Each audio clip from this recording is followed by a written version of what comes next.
I've been following Jason's company ever since 2007. I went through a seminar in his Newport Beach office by Fashion Island. And I've been listening to all his podcasts since then.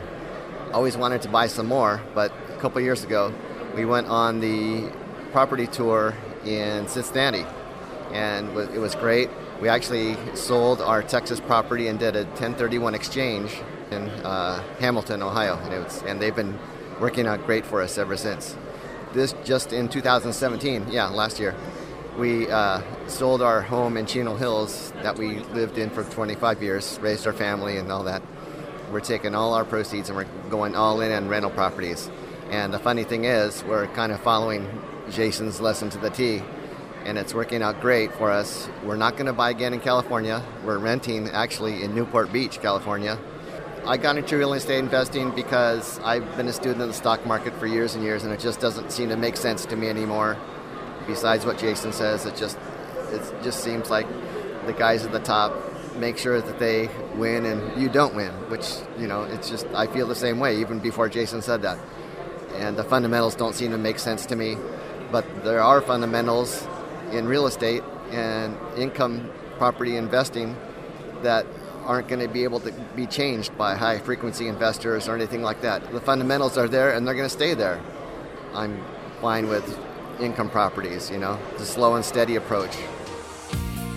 Welcome to the Creating Wealth Show with Jason Hartman. You're about to learn a new slant on investing, some exciting techniques, and fresh new approaches to the world's most historically proven asset class that will enable you to create more wealth and freedom than you ever thought possible. Jason is a genuine self-made multimillionaire who's actually been there and done it. He's a successful investor, lender, developer, and entrepreneur who's owned properties in 11 states, had hundreds of tenants, and been involved in thousands of real estate transactions. This program will help you follow in Jason's footsteps on the road to your financial independence day. You really can do it. And now, here's your host, Jason Hartman, with the complete solution for real estate investors. Welcome to episode number 1230. This is your host, Jason Hartman. Thank you for joining me today. And I'm coming to you today from the windy Baltic Sea. It is very windy out here.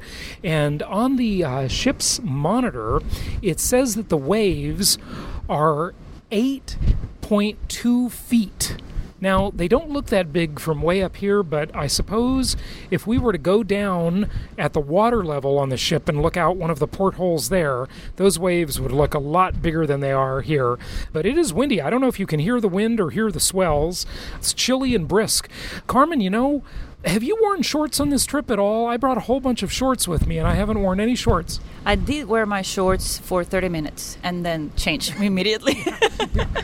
We wanted to do, last year we were in Europe. We went to a yacht week in Croatia. We chartered a little yacht and cruised around, and then we went to Italy together and then split up and went our separate ways. I went to Germany and you went to Spain, and that was just about a year ago, so it's almost exactly a year.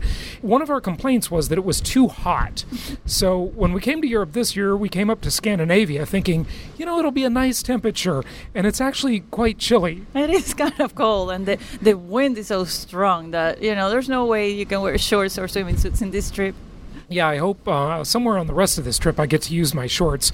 We recently left St. Petersburg, Russia. It was my second time there, your first time there, and I also have been on another Russia trip to Moscow as well. Now, one of the things, St. Petersburg is just a jewel. It's a stunning, beautiful city, and you took a lot of pictures. What did you think?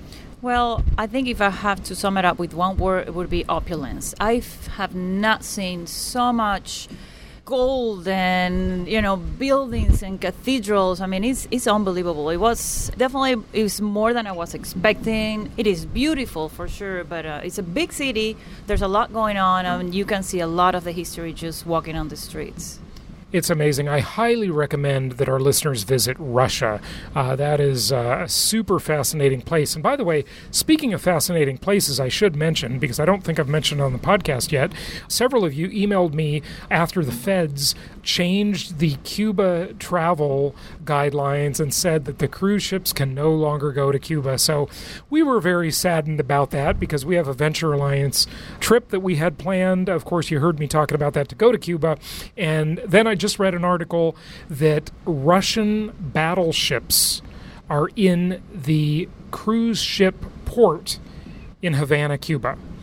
So I don't know. I'm hoping another Cold War isn't starting again, but hey, who knows? It's kind of a crazy time in the world with what's going on geopolitically. Looks pretty good with North Korea, but with Russia and I don't know, it's just and Iran, there's some crazy stuff happening out there. So we will talk about how that impacts the economy and the markets, of course, along the way as things progress. Back to St. Petersburg. Oh, well, wait, one more thing. Back to Cuba. So we are revising our cruise plans, and we're still planning to do a cruise, just putting the final touches on the plan. It looks like we're going to do a beautiful fall foliage tour of the New England states and Canada. That's actually a less expensive cruise too, so we'll save a few bucks. We're hoping that one will come through, so look for more coming up on that. And today, of course, we have a 10th episode show. We'll get to that in a minute, but just a couple of more words on St. Petersburg, Russia. So one of the funny things, I thought, we did a couple of things. We went on a bus tour, and then we went on a canal tour. We were on a boat. Well, two things I want to mention, actually, before we get to the canal tour. Let's first talk about when you brought my passport and Coco, the dog's pet passport, down to the cafe on the cruise ship the day we docked in St. Petersburg. This was a funny scene, folks, and here's what was going on. I didn't think I could take the dog into Russia. I didn't expect to be able to, really. And the cruise line has been so great and so accommodating to my dog. She's kind of the celebrity of the cruise. All the passengers keep coming up to her, petting her, and just giving her looks and everything. It's just great. People take pictures with her and all kinds of stuff. But I didn't think she was going to be able to come into Russia. Russia has really strict things. Anyway, the cruise line contacted me a few days before and said, the Russian immigration officials want to meet your dog and examine her. I thought it was going to be a veterinarian, but it was no veterinarian. It was these three people sitting in a room, like in one of the cafes here on the cruise ship. Two women, one kind of an older lady, very stern-looking, very Russian-looking, and she was wearing this uniform with like medals on it and, I don't know, badges and chevrons or whatever it was. She was wearing this sort of traditional-looking Russian uniform. And then another younger woman who was also wearing a totally different type of uniform. And then a man who was just wearing a suit, a younger man. And the younger man seemed to be the guy who was kind of the guy in charge. He was sort of the white-collar guy, and the other two were sort of border control, military pseudo people, and they were so stern, and it was just a weird scene in there. I went in there, I brought the USDA paperwork for the dog because they have to clear the dog's health, and I forgot my passport of all things, and the first thing he asked for is, can I see your passport? And so I asked, we called you in the room, and you brought down my passport, and wasn't that just a weird scene in that room? I have no idea what was going on. I mean, it looked suspicious. I thought you said the wrong thing. I thought, here it is. I lost Jason. They're going to detain me or something and send me to Siberia. No, it was just a very odd scene. And the funny thing is on this trip and on all trips I go on, you see the way America has just impacted the world everywhere. And the funny thing that struck me is when I walked into that room and, these three Russian officials are sitting at the table. The ship has like two of their officials also wearing ship uniforms, so they look very official, like guards standing at attention at the door. And then the three Russian officials, what do they have right in front of them on the table? Starbucks cups. They've all got Starbucks cups. And you just see that American culture has just it's just traveled everywhere in the world. And I suppose largely that's because of Hollywood and the music industry, but just the branding and, well, Madison Avenue. You know, many of you listening have, of course, watched the show Mad Men. It's just incredible to me how everywhere you go on the planet, practically, and I've been to now 83 countries. We will be in 84 soon. That'll be Serbia. It's incredible. It's just incredible the impact America has had on the world. Absolutely, truly amazing. But anyway, I got the dog cleared to go into Russia. We're on the canal tour, and this tour guide was so funny. He kept talking about how effed up Russia is and all the corruption and the graft, and it's surprising that guy could say that and get away with his life, you know. But what was the famous phrase that he kept saying after he would tell us how messed up this is, how dysfunctional that is, how corrupt that is, how people would be put in jail, how the KGB would pick them up all the time for no good reason, and he kept saying, "Welcome to Russia," in his Russian accent. Yes. Yeah. It was super funny. He would say, yes, these businessmen would get, if their business is doing well, the KGB guys didn't have any money and they would insist on bribes, and if they didn't give them bribes, they would arrest them and put them in jail for like 6 to 8 months. Nobody knew where they were. They would just totally disappear, and he would explain the whole story, and he'd say, "Welcome to Russia." Yes, exactly like that, every 5 minutes. Welcome to Russia. But it was absolutely beautiful. We took some great pictures, and there's a great picture on our Facebook page and on my Twitter account at Jason Hartman ROI of Coco looking at the Hermitage Museum, the largest museum in the world that would literally take an entire dog's lifetime to look at all the exhibits in the Hermitage. So anyway, check that out. It's a pretty cute picture, if I don't say so myself. So without further ado, we're going a little long here. We better get to our 10th episode today. Remember, every 10 episodes, we discuss something of general interest, and today will be no exception. So here we go with episode 1230.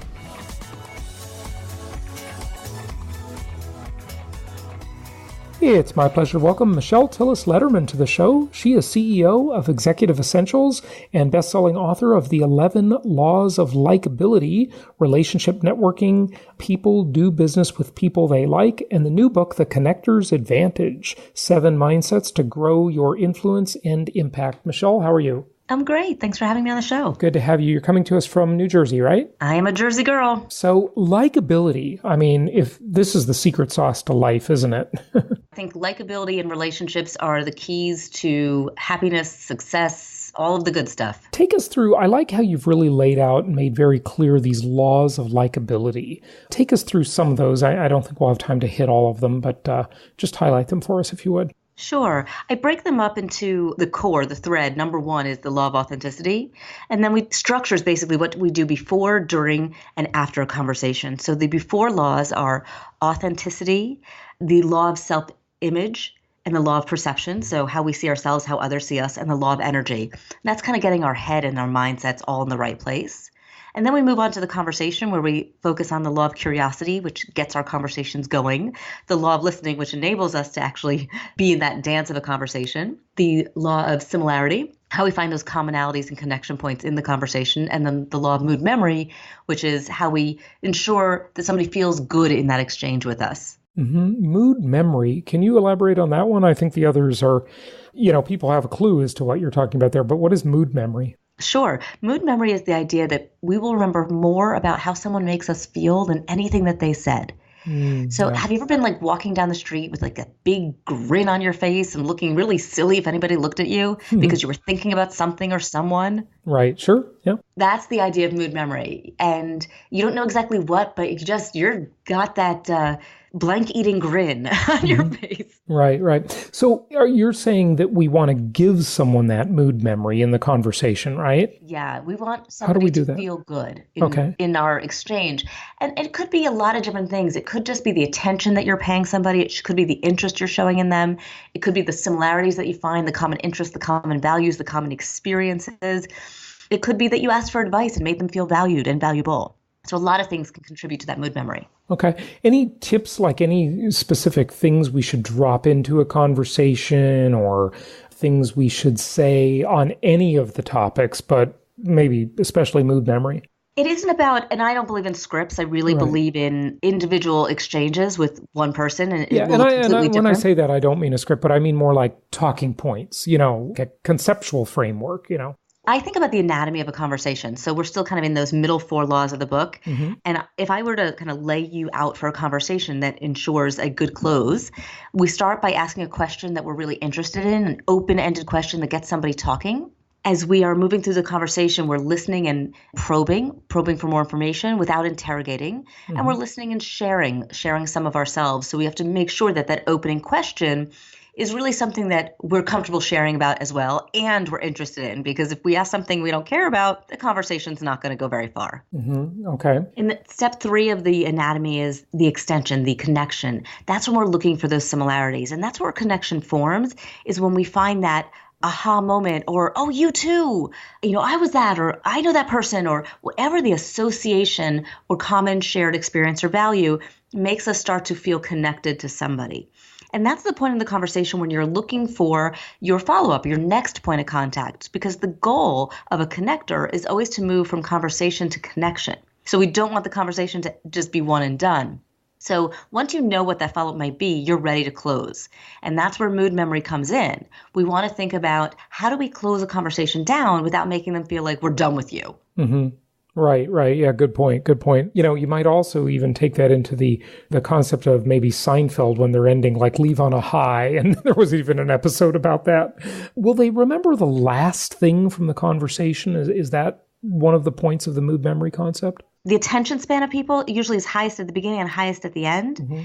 So if you have this great conversation and then you start to make them feel like, yeah, I'm done with you, then you can really damage mood memory, even if it's been great. Yeah. So that close is as key as the entire conversation to ensuring that mood memory is positive. So if you're at a party or, maybe even a aptly labeled networking event, well, how do you do that? Because that, it does need, seem sort of abrupt sometime of like, oh, I got to get on to talking to the next person. This has been fun. But, how do you do that segue? Any tips? There's a lot of options. And I actually, in the first book, the likability book, I give a whole bunch of ways to close. So here's a few. When we are in one of those networking events, there's typically a bar or food or something. So that's always an exit strategy. You might say, I'm going to get a drink. Would you like one?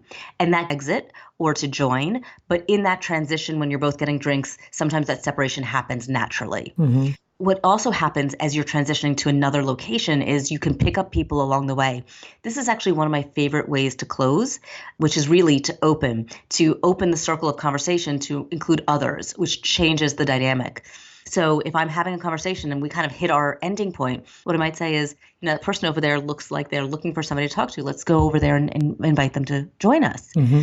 And so now that you have a third person, when they start talking, it might be easier for you to excuse yourself, or you now have a new dynamic to the conversation. You might want to stay engaged. Okay, good stuff. So connecting, your latest book is the Connectors book. When you say connecting, are you talking about connecting in terms of networking connecting or connecting one-on-one? I guess it's both, right? Just kind of give us the overall premise, if you would. So the book is called The Connector's Advantage. And the idea is that when you are a connector, which is somebody who is relationship focused and driven in the way in which they approach life and business and people and everything, they will get whatever it is they're working on, whether it's a new job, a new sale, a new client, a promotion, happiness, health, all of these things. Mm-hmm. You will get that result faster, easier, and better. Mm-hmm. And so that's the advantage. So what I talk about where I know we're kind of jumping between the two books, the 11 Laws of Likability are about how connection and how we enable likability and what we do before, during, and after the conversation. I always say networking is something you do, but a connector is someone that you are. Mm-hmm. It's a way of thinking and being and interacting. And so there's levels of connector, from non-connector to emerging, responsive, acting, all the way up to global super connector. Mm-hmm. And what I want for people to understand is that anybody can infuse these mindsets into their interactions and reap that same reward, because those relationships, those connections that we build, and it's not just a one-on-one, it's not just in a networking environment, it is the neighbor, it is the person you went to camp with, it's the connections that you really truly have in your life that you can call upon that enables that speed of result. Okay, good. So is it connecting other people, or take us through the Connectors book a little bit? So a connector, as I said, has a certain way of doing things. And there's two levers that we can pull to kind of what I call level up the connector spectrum. One is the initiation versus the responsiveness. So an emerging or responsive connector will connect with people or make a connection for people, but it's usually upon request. If we want to be more of an acting connector, we will initiate. We will suggest, hey, you might want to know this person. Or we might reach out, like I just did about 30 minutes ago. I reached out to you on LinkedIn. Mm-hmm. And so it's initiating that connection and then extending it. So if you're more in the driver's seat and you're initiating more both the reach out and value adding to those connections that you have, whether it's through making connections or through sharing information or invitations or a lot of other ways that we can add value, then you're moving yourself up. Mm-hmm. The other way that we move up the spectrum is through our breadth and depth of connections. So once we are initiating, we're probably an acting connector. But if we want to be a niche connector or a super connector, we need to have breadth and depth. Somebody who has, do you know somebody who you would say, oh, he or she knows everybody in blank? Oh, sure. Yeah. Okay. That's the epitome of a niche connector. The person who knows everybody in that field, in that geography, in that function, in that whatever. My sister's one of those. She's a niche connector in the real estate foreclosure market in the state of New Jersey, but she's actually now getting a breadth as well. So the depth gives you the niche, the breadth gives you the super. So now she's expanded beyond New Jersey. It's still a bit of a niche in terms of her industry, but it's a little bit more of a breadth in terms of geography. So when we are broadening beyond our function, beyond our industry, beyond our hierarchy level, beyond our demographics and geographics, that's when we become a super connector. And if you cross your own country's borders, now you're a global super connector. Mm-hmm. Okay, good stuff. So it sounds like the connector is more of almost like the context from which a person lives. And the likability is more like content in terms of here's how to be more likable. Would that be a fair statement? I like how you made that framework. There's just one tweak I will say. Sure. We can't make anybody like us. Uh-huh. And that's something I think is so important. One of the publishers of that book that made an offer said they wanted to change it to like 50 ways to make somebody like you. And I said, no. Mm-hmm. You can't make somebody like you. What you can do is enable them to see what is likable about you. Mm-hmm. And with that tweak, I love exactly how you put that framework. Mm-hmm. Okay, good. What else do you want people to know? I want people to know what these 7 mindsets are because they're probably already doing some of them. And I want to encourage people to recognize what's already working and where they can start to level up, as I say. So any things that you see over and over when you're out there consulting in the world and talking about these topics that are sort of the easy wins for people, maybe the low-hanging fruit? Yes. Okay. So let me list them out for you, and then I'm going to give you the easy win. So the 7 mindsets are that connectors are open and accepting. They have a clear vision. They believe in abundance. They trust. They're social and curious. They're conscientious, and they have a generous spirit. And a lot of these things are already kind of in our mindset, but having a clear vision is a really good low-hanging fruit for people. Mm-hmm. Because the only way to get the advantage is to actually have clarity of what you're working on. I always say if there's one thing that your listeners do after this call to infuse the mindset of a connector a little bit more into their interactions, it's to have a question that they always ask. And any of these, it could be, how can I help you? What are you working on? Who would you like to meet right now? What are you excited about? Any kind of question like that enables you to start to figure out how you might be of value, of service, or assistance to this person you're speaking to. I'm glad you brought that up. I'd like you to almost take that from the flip side. When you are interacting with someone who follows these principles, and there are some really great people out there doing all of this stuff. I can't say I'm one of them all the time, but I try. But when someone asks you that question, how can I help you? And I feel like it's very hard for me to answer that question. I'd like to actually take them up on it. And I sort of don't know what to ask for or how to let them help me sometimes because, I don't know, just have so much going on. There are so many things. It's sort of hard to distill something. It's almost beneficial to be sort of ready and think about that, isn't it? That's exactly, you read my mind, because that's why I said this is such low-hanging fruit. Mm-hmm. Because if you infuse that question into your interactions, you're going to get that question back. Mm-hmm. And when you have a clear vision, you'll be ready for that question. And so that's what I want everybody. It doesn't have to be your 10-year plan, your 5-year plan, or even your 1-year plan. Right. It could just be, what are you focused on right now? And so I encourage everybody to think about just one thing. Don't worry about, like, oh my God, you're willing to help me. What big thing can I ask? It doesn't have to be big. It could be, hey, I'm going on vacation, next week. What would be great is if you have any restaurants you like in that area. Like it could be small. Remember, we're just trying to stay connected, but it's something that's important to you right then. Right now, I mean, there's a lot of things that I want to accomplish in my life. There's a lot of things that you want to accomplish. Just pick one and have that be your focus at that time. So right now, my focus is the connector's advantage and sharing the message and spreading the word about how important this is for people and that it matters. And that's it. Yeah, right? definitely. So if somebody says, what are you working on, or how can I help you? I'm like, help me spread the word. In one of the books you talk about using technology, we're all inundated by social media nowadays. And certainly it's a great tool, but it can also be a very unproductive time waster.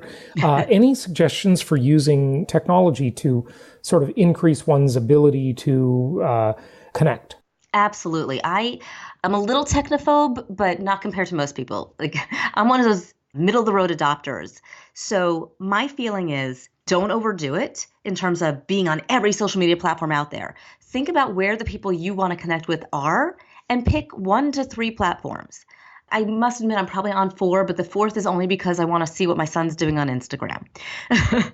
I love LinkedIn. That's my platform of choice. People who are in industries and professions or hobbies that are more visual, they might be on Pinterest or Instagram. So you really want to think about which is the one you enjoy being on, which is the one where the people you want to connect with are, and be active and be present in just that 1 or 2 or 3, but no more. You just starts to become, as you said, a time waster. I think when we connect online, the goal is to bring it offline. And when we connect offline, we can extend and strengthen that connection by connecting online. So the more channels that we connect over, the more we are rooted in that connection and the more ways that we have to stay in somebody's mind without getting in their face. Any specifics on how to use the platform? I don't use LinkedIn very much. You really like LinkedIn. I personally, as much as I hate them philosophically for all their abuses of our privacy and such, but I like the Facebook software the best. I like that platform. I just think it's very well organized. But if you're business to consumer, Facebook is better. LinkedIn is more B2B, right? Any specific things you do on any given platform to use it more effectively? One of the things that we're doing on the platform is looking for our connection points.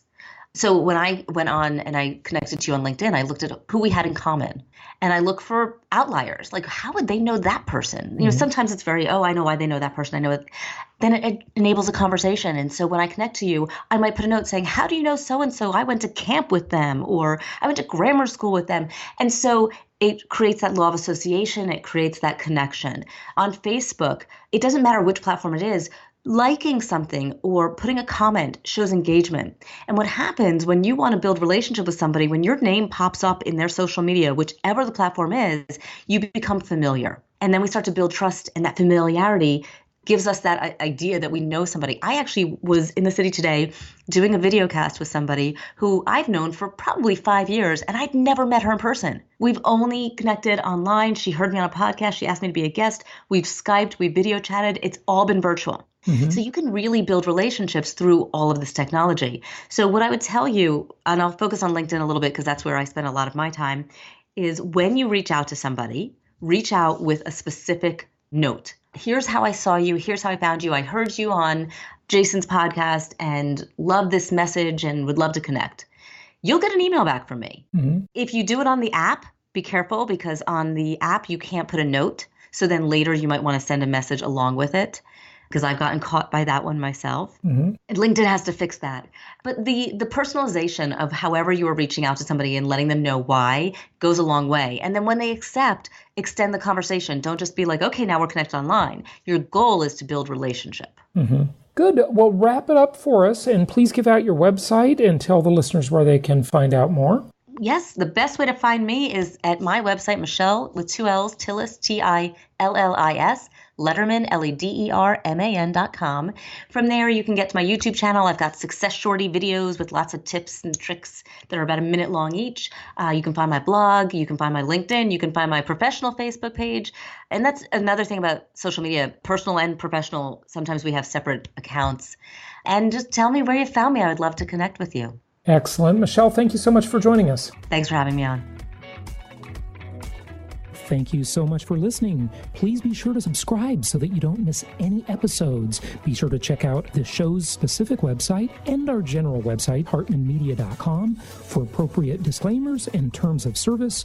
Remember that guest opinions are their own, and if you require specific legal or tax advice or advice in any other specialized area, please consult an appropriate professional.